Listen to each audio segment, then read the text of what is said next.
Some preseason football on tap for you sports fans, but the Cardinals, I wanted to say St. Louis, look at me. No, not anymore, no. Don't do that. Phoenix. Yeah, the one with two birds, Phoenix Cardinals. Yeah, with the wedding cake still in the freezer, the honeymoon between the city of Phoenix and its new NFL franchise appears to be over. The club has yet to win a preseason game, and Sun Devil Stadium hasn't been sold out. The Cardinals trying to patch up the relationship a bit. An exhibition victory tonight over a respectable Viking ball club wouldn't happen, at least not yet. Wade Wilson hooks up with Anthony Carter. Nice spin move. 20-yard TD play at 6-0 early on. The PAT, Chuck Nelson, a veteran, steps up. You would think this would be automatic. No. Big clank there. And Jerry Burns thinks maybe that's what preseason is for. Cardinals try to come back. Cliff Stout rolls. He's flushed out of the pocket. Troy Wilson is open. He drops it. The Vikings put one on the board. Gannon hooks up with Reggie Ward out of Notre Dame. It's now 16-13 in favor of the Vikings late in the fourth. Although he won't play Monday night versus Dallas, the Fridge is back with his team, the Bears. William Perry returning to the club after a month spent in a treatment center for an eating disorder. Perry's new weight isn't revealed, but you know it's lighter than the 370-plus he reported at the beginning of minicamp. The Mets have picked an untimely part of the season to go cold. But fortunately for New York, other teams in the NL East refused to take advantage of the Metropolitans' misfortune. We check out the action. New York at Jack Murphy versus the Padres. Third inning, Carmelo Martinez knocks in Roberto Alomar, 1-0. That lead would hold up. Andy Hawkins and Mark Davis combine on an 8-hitter. The final today at Jack Murphy is 1-0 San Diego. Earlier in the day, the Pirates and Astros also in a low-scoring affair. Bob Walk versus Glenn Davis. And the Astros hitter wins that battle, 25th home run, 1-0. Bucks tied up. Bobby Bonilla through the gap. Jose Lean scores. It's 1-1. We go to the 14th. Gerald Young will knock in a Billy Hatcher. That is the game winner, 2-1 Houston over Pittsburgh. The Bucks still 3.5 back in the East. It's L.A. blanking Montreal, St. Louis over Cincinnati. Atlanta and San Francisco both winners today.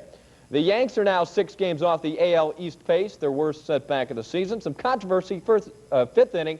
Home plate umpire Larry Burnett wants to check Rick Rhoden's glove for some scuffing.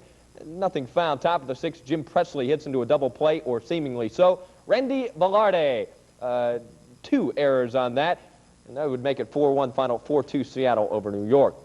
The Tigers put offense and defense together about as well as you can draw it up. Yeah, they're thinking sweep there at Tiger Stadium. Luis Salazar hits one, and it will avert the glove of Kenny Williams. Darrell Evans comes in, as does Matt Noakes. It's 2-0. Jack Morris strikes out 8, a 2-hitter today. Outstanding for the best pitcher in the 80s as terms of wins. As we check out the scoreboard, 5-0 Detroit over Chicago. Oakland beats Boston. The Red Sox still 4 out.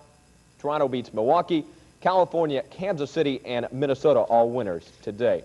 You might be seeing this a lot more in golf. It's called the Stapleford scoring system. Take a notepad out. 5 for an eagle. 2 points for a birdie, nothing for a par. A bogey is -1, while anything a double bogey or more is -2 points. That was the format at, you got that? At the $1 Million International Golf Tourney concluded today in Castle Rock, Colorado. The 18 surviving golfers at the day with a clean slate. Dan Poole, bird on 13. He goes plus 13. Chip Beck on 15. Great approach here. He would be in contention.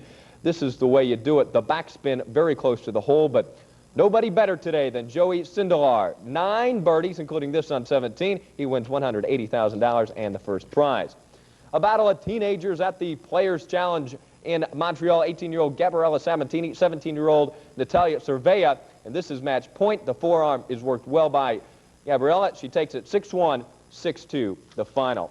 A scary moment at the Pocono 500 IndyCar race in Long Pond, Pennsylvania. As you will see, Mario Andretti and Dick Simon, they had some problems today. Dick Simon and Mario involved in a mishap, and Mario is in the hospital. He has some problems with his feet. They seem to be all right, minor injuries, but Bobby Rahal goes on to win his 18th career race. And the U.S. Olympic diving team is going to Seoul in September without 1984 silver medalist Bruce Kimball. Kimball failing to make the team with the trials wrapping up this afternoon in Indianapolis. Kimball is free on $10,000 bond after being charged with the death of 2 teenagers when his car skid into a group of people earlier this month. Kimball was intoxicated when the wreck occurred. Let's talk not so happy things other, but just a game. It is the NBA All-Star team beating the U.S. Olympians in basketball today. So they are invincible. Or vincible. Yes. Invincible. Yeah, invincible. That's interesting. Let's hope it's easier for them when they get to Seoul. Let's hope so. Thanks. Thanks, John.